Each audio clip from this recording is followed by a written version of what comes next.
What was your pathway into clowning? What was it about you that made you particularly drawn to clowning? And how does who you are inform the kind of clown you are? If you're interested in exploring these questions with me, you're in the right place.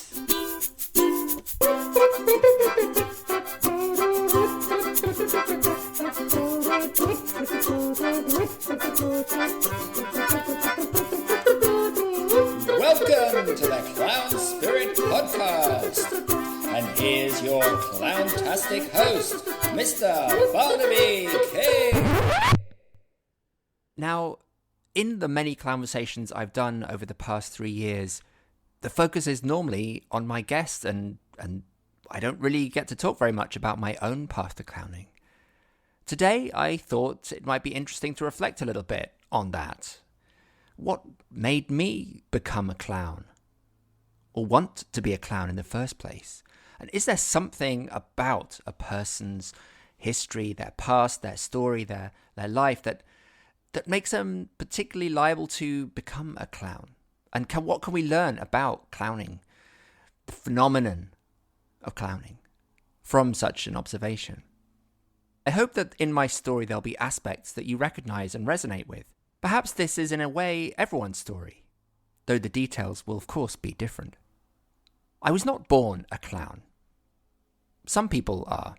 Some people seem to come out of the womb able to entertain, be witty, goofy, smart. Of course, they don't really. In fact, if you ask those people about their upbringing, they'll often tell you that they grew up in a family of funny people. I recently watched a beautiful documentary, you might have seen it, about Robin Williams, and there was some footage of him, maybe in his 20s, with his mother.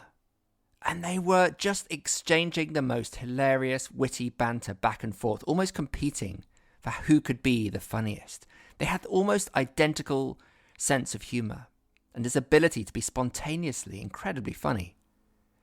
Being around that for your entire childhood, I mean the first 15, 20 years of your life, is equivalent to being immersed in a language. You just learn it.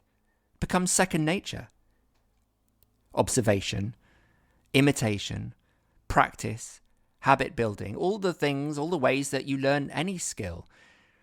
You're very likely to have that ability as you grow into an adult, if you happen to be born into a joke-telling, funny family. I did not. My family was caring and loving and nurturing and very serious. Well, pretty serious. And they still are. There's not a lot of joking that goes on around the dinner table. I mean, my dad definitely has a wry sense of humour. And interestingly, when I see him interacting with his siblings, his brother and sister, his sense of humour comes out much more strongly. There's a lot of laughter and silliness. I attribute this to their family life growing up. My grandfather, on my dad's side, whom we called Pappy, was a joker. Not laugh-out-loud jokes necessarily, but more like the kind of Spike Milligan wry wit, linguistic playfulness, puns, ironic remarks. There was a particular Britishness to his humour, perhaps in the lineage of comics like Peter Cook and Dudley Moore, even Tony Hancock, the Goons. And also, of course, the absurdism of Monty Python. Pappy often had a glint in his eye as he spoke, and you often didn't know whether to believe him or not, when he said things like, "Did you know that Mim," who was his wife, "and I broke the world record for the loudest voices?"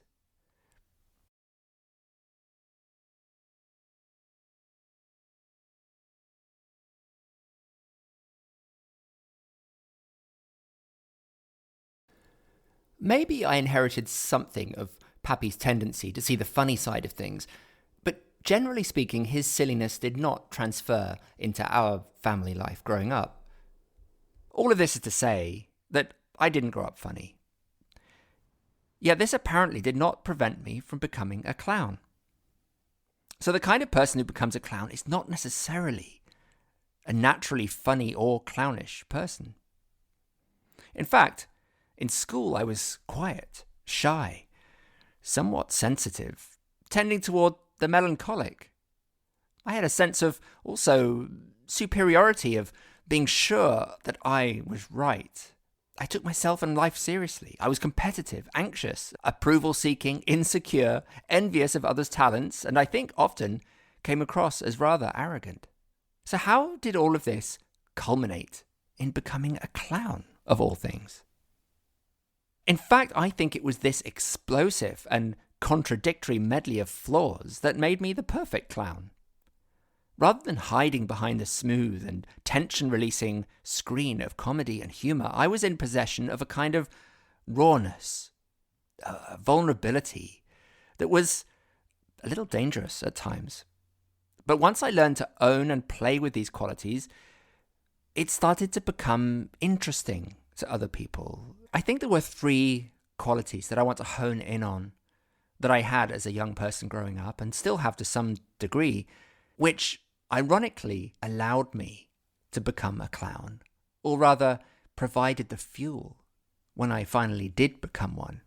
Those more than human elements that I was able to take, turn and transform into beautiful ridiculousness on the stage.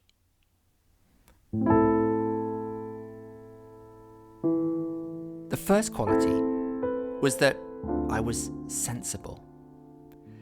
Today, this kind of means logical, cautious, practical, but I'm talking more about the original sense of the word that comes from the French or the Spanish versions that actually means sensitive.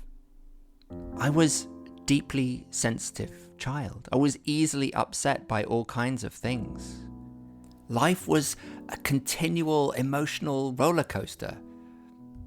When somebody said something negative about me, I took it very, very much to heart. I would ruminate, I would feel emotionally low. There was this level of sensitivity that made life really a struggle. Now, I still have this to some degree. But nowadays, I can look at that sensitivity as something beautiful, like a delicate flower. Maybe not very masculine in the conventional sense that we're expected to be as men, but then clowns never follow the rules.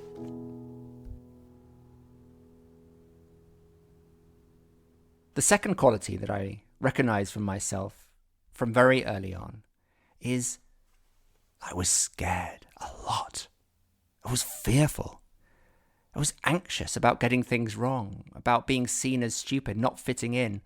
In boarding school, I remember lying awake at night in a big dormitory with like 15 or 20 other boys, and they're all fast asleep, and I'm lying there awake, worrying. And of course, the fact that I'm awake and everyone else is asleep just makes me feel even more the odd one out. Why am I still awake and they're all asleep? There's something wrong with me. This was a hallmark of my life in its earliest phase. And again, I feel the resonance of it today. There's this kind of deep suspicion that there's something wrong with me. In fact, I'll let you in on a secret. I still have a voice, a story that runs pretty frequently in my mind. And the story goes something like this.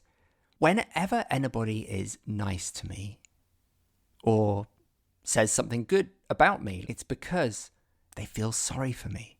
They can see I'm a sad, pathetic loser. And they're just being nice. They're telling me that to make me feel better about myself because they can see that it's not really true.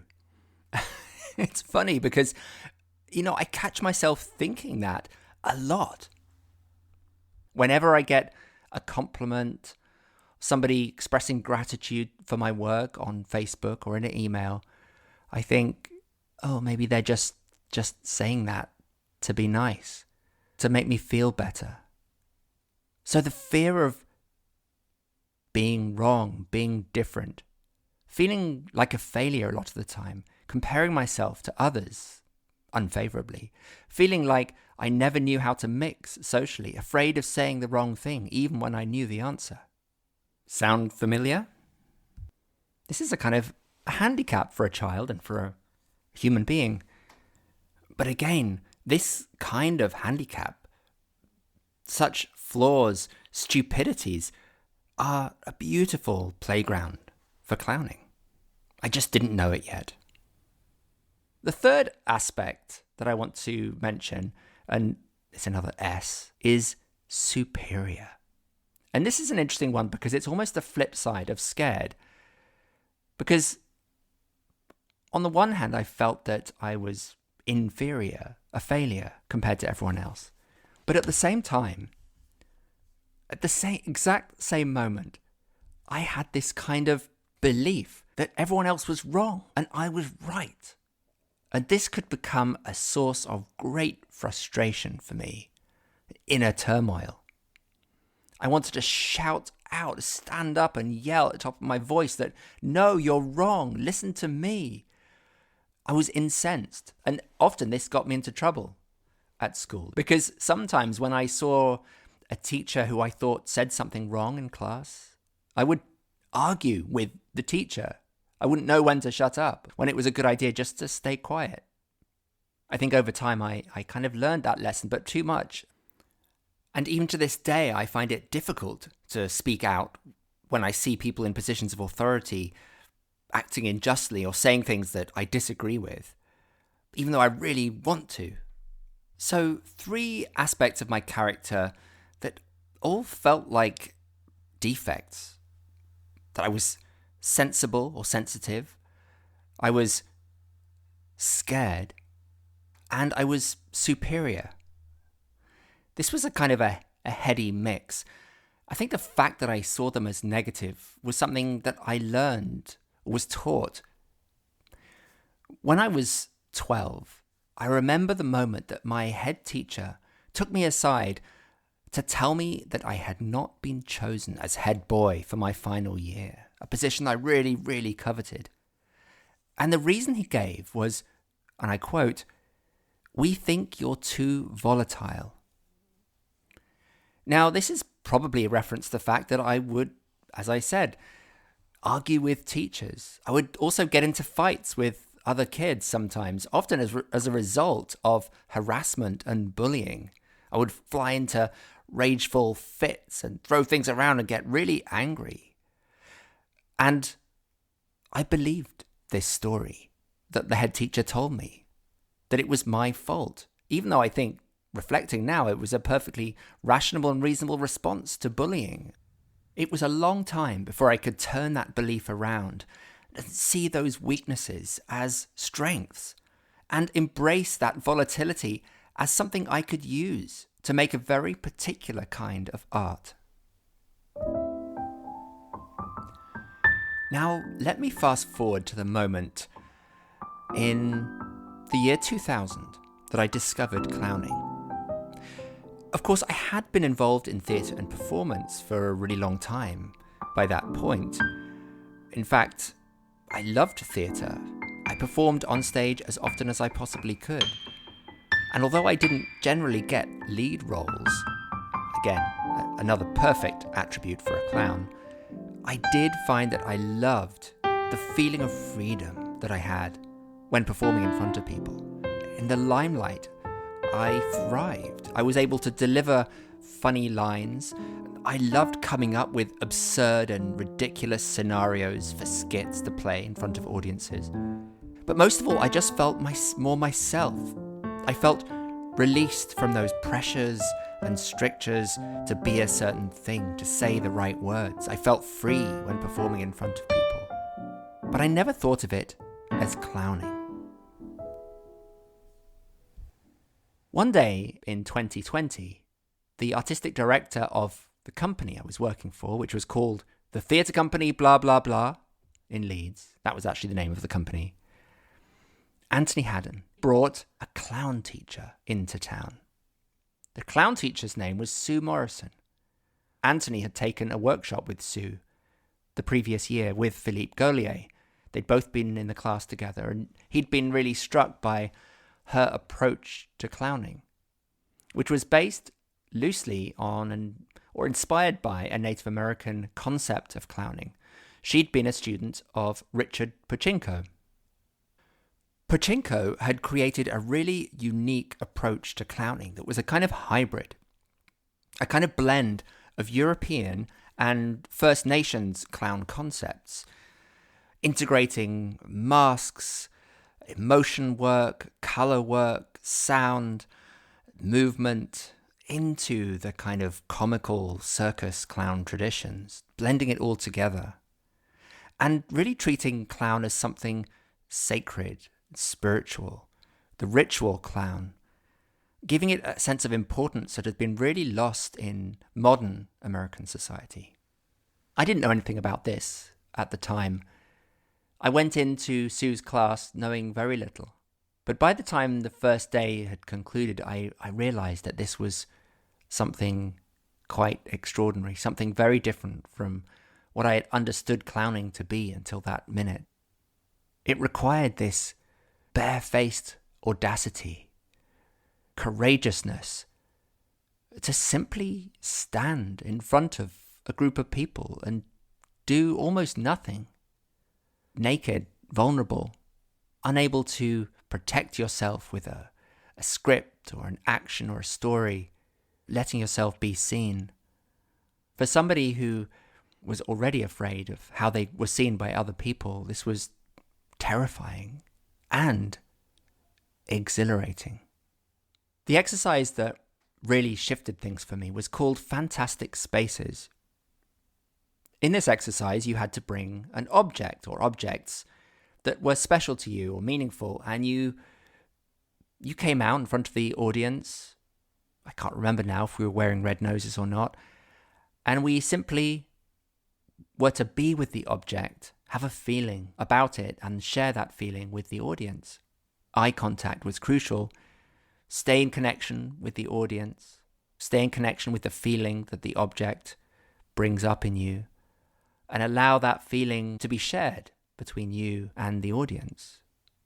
I brought these postcards that had been sent to me over a number of years by my ex-girlfriend, who I'd broken up with a little before this workshop, not very long, but we'd been together for 4 years. She was really the first love of my life, and it had been a very, very heartbreaking separation for me. And this was a collection of postcards that were full of wonderful words of affection and love and connection. And of course, they brought up a lot of feelings for me, as they do just thinking about them right now. As you do in Sue's workshops, I knocked before I came out. Everyone sang. I stepped out. Everyone stopped. And there I was, in front of the people, holding this stack of postcards in my hands. I looked down at them, had a feeling of grief. My mouth turned down at the edges and my chin wobbled, and I felt like I was about to cry, looking down at them, but with a sense of defiance also. And I looked up at the audience with that feeling, and they started to laugh. Sue told me to stay with the feeling, to go deeper into the feeling, to follow my impulses. So I got more intense, more defiant, more upset. My chin wobbled more, and I started to cry. But the tears and the grief were mingled with defiance, with petulant anger, like one of those moods that I used to have when I was a child being bullied. And the more the tears came and the more the anger got mixed in with it, the more people started to laugh, and with their eyes wide open, some of them, like so connected with me. And I looked up and connected with them, and that helped me to get more into the feeling. And I looked back at the objects, and the feeling built and built and built until there was a point where I just knew that it was going to burst. Something had to happen. And almost without thinking about it, I took one of the postcards and I tore it in half. And I held up the two halves of the postcard with this feeling of like triumph. And even just thinking about it, I mean, this must have been a hilarious moment, right? Like tearing the postcard solves the problem, makes me feel better. It's such a human thing that we can resonate with, and yet it's so ridiculous that we put such store by an object, that there's such significance. I felt this sense of triumph, like I'd got my own back on her. And of course, people are laughing more and more. And as the feeling flooded through me of feeling really good, I started to rip up the other ones, rip each one up in turn and rip them into smaller and smaller pieces and started flinging them around the room, creating this kind of dance of confetti flying everywhere and me stomping on them and stamping them, grinding them into the floor and probably, I don't remember, eating them, spitting on them, becoming playful, having fun with these raw, difficult emotions. And the people are just falling around laughing because of the ridiculousness of it, the joyousness of it. When it was over, I just looked around at this sea of little pieces of postcard and felt something like devastation. What have I done? I've destroyed this emblem of my love that was so precious to me just a few moments ago that I was clutching to my chest. And with that came more laughter and all different kinds of emotional reactions from the audience. Now, there's lots of things I could have done in this moment. It probably could have turned into a 20-minute clown piece. I could have tried to gather them up and put them back together or given them out to people in the audience. But I didn't do any of that. I just looked at them, breathed. It's one of my very first moments of clowning. And I left the space with a final look at the audience to say goodbye to the relationship. It was all highly charged in this moment. And I was off and my heart was racing and I felt euphoric, exhilarated, confused. I had no idea what had happened. But I knew that it was something extraordinary, that I'd had my first taste of true clowning. Now, it took a lot of years of training to get to a point where I knew what had happened to me and I could reproduce that reliably in a way that was actually technique. But the memory that's left with me is this essence of what clowning is. This feeling, this power that you can take things that we think of as negative, in this case, fear, sensitivity, superiority, all those things I talked about just now, and you can pack them into a 5-minute poem that reveals something new about the human experience, about the ridiculousness of it, but also that does honor to the depth, the reality of what it is to be human. When you're in the flow of clowning, you don't feel like you're making any decisions. You're just letting things flow through you. This is why it's such a deeply spiritual experience. You're in an altered state. And your transformation is the audience's transformation. I know that after that piece, everyone felt like they had been shifted, transported in some way. They would never be the same again. That was the beginning of my clown journey. Now, I had on that same workshop also a number of very frustrating flop experiences where I wasn't able to channel the flow in that way and the energy and the emotion. I got too serious again, too invested in my own success and my looking good, and wasn't able to let go and just be in that beautiful clown space. But I stuck with it, and with Anthony, I went to Canada, to Toronto, and we took the full 2-month course of Clown Through Mask with Sue and had that experience again. One of my most memorable clown turns in Canada was with a piano. I was almost in love with this piano that I wasn't supposed to touch. It was in the space and it had a sign on it saying, "Do not touch." Of course, a great invitation for a clown. And I ended up playing the piano, and that relationship with music and with piano formed the basis of the show that I went on to make with Sue a number of years later and toured for many years, Flawed Genius, which was really my intro into true solo theatrical clowning.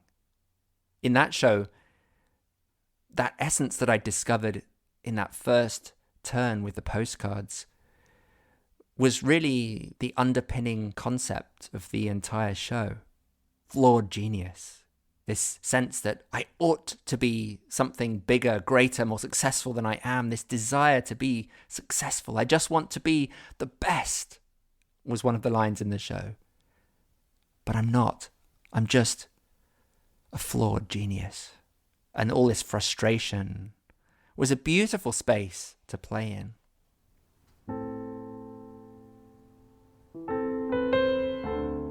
So, to come back to the question, what sort of a person becomes a clown? A normal person? A real person? A flawed person? A person who's willing to be honest about their flaws? Because that's really the most interesting thing about you. It's not what makes you great that we're interested in. We're interested in what makes you flawed, what trips you up. It's this willingness to look foolish, to look stupid in front of the audience. That is the essence of clowning. And I believe that anyone can do that.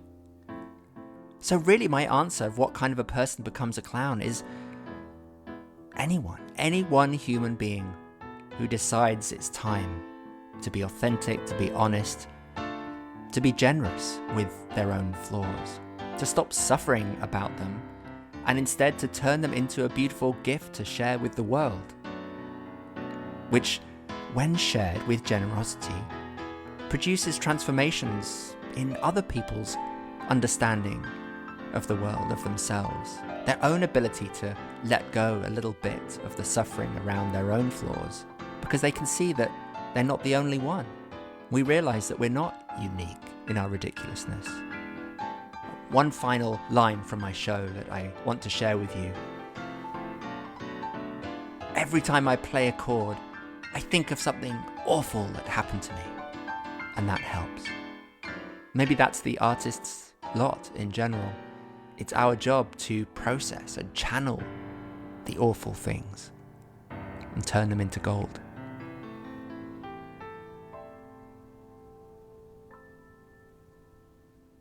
Thanks for joining me today for another Clown Spirit podcast. We'll be back next week with another one, so look out for that. Tell us what you like, what you want more of. And as always, of course, keep clowning.